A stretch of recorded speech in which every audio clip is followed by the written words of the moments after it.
There was a time when you yourself were by yourself. And in those moments, you took a look around you and you decided to create something. And when you created this thing, it had these ideas of its own and this life of its own, and it began to ask you questions and ask you to create new things. And you started creating new things, and then you made a second thing to be with that other thing, and that other thing that you created now had an opinion. The opinion that one had didn't match up to the opinion that the other had, so you had to split heaven. Now, what one enjoyed, the other didn't enjoy, but they always wanted more, so you made more to please them. The problem is the more things that you made to please the one, the more the other one got upset, and so you had to divide those and create more.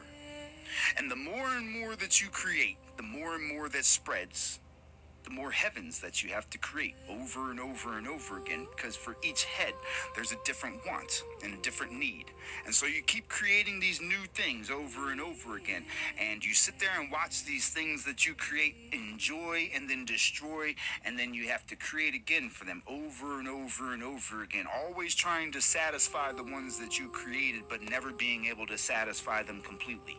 So sometimes you get angry and you wipe things out and you start the slate clean because you feel like you're unappreciated for the type of efforts that you've put forth. And so you have to restart and try to find the perfect way for them to be.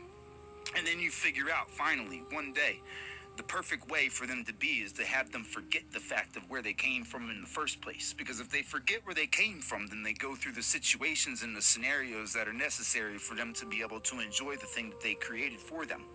The problem is that they're so unsatisfied with the perfection that you gave them that you have to give them destruction in order for them to enjoy it. And so what happens next is that you have to watch the thing that you created suffer in order for it to actually enjoy the things that you wanted it to in the first place. So suffering becomes something that is a norm of something that's necessary for them to be able to fully experience it. So now you're creating heaven over and over again, watching the thing that you created that you love and that you want to thrive and have this great existence break over and over again, and it breaks you over and over again because you don't know what to do, because no matter how much you pour your heart into it, there's always something else that it wants.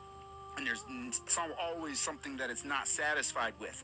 And so you have to hurt it in order for it to grow, for it to know what it actually likes. And so you have to suffer internally, because the thing that you created, you have to watch it suffer and you have to watch it struggle in hopes that it's going to realize how special and precious that it really is, and wondering whether or not it's actually going to reach the point, or whether you have to make it go through that cycle again until it gets the idea. And what do you do if putting it through the cycle doesn't work? Imagine the pain of having to watch the thing that you love hurt over and over and over again because it can't see the gift of it existing in the first place. It doesn't appreciate the fact that you gave it life. It doesn't feel like things are right for it. It doesn't feel like things are perfect, and so it wants more. And you love giving it more because you love to see it happy, but you know that it won't appreciate it, because the longer that it stays in the thing that it liked, the more bored it gets with it, and then that thing that it liked now turns into something that it wants to get away from. How many heavens do you have to create? How many times do you have to recreate it over and over again until finally one day there's that one that pops up that actually gets it? And for a moment, that one that you created that actually gets it hits that euphoric state and understands that it's just blessed to be alive. But then all of a sudden, even that one starts to hurt.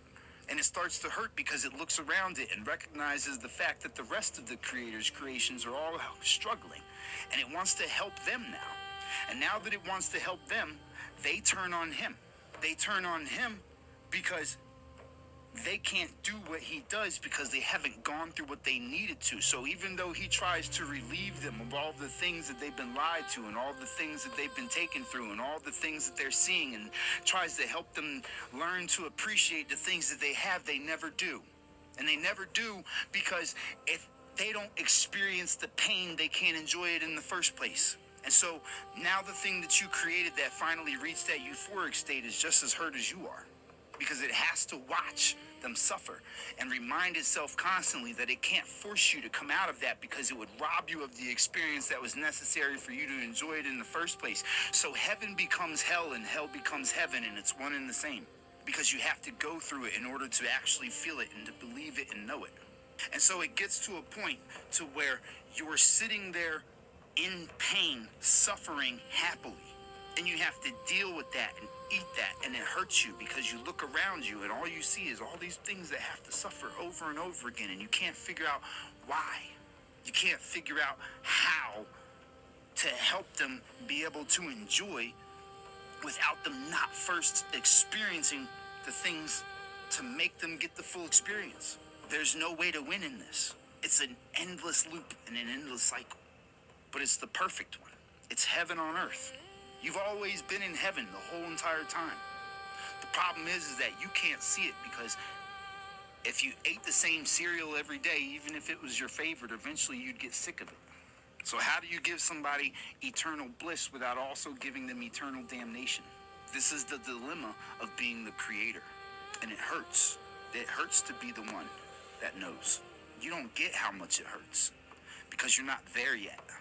But that same thing that hurts me so much makes me so happy because I know that at some point they're going to reach the same point. And so you happily sit there watching them suffer, and people look at you for being happy watching people suffer because they don't understand that you know that that suffering that they're going through is only going to get them prepared to be who they really want to be.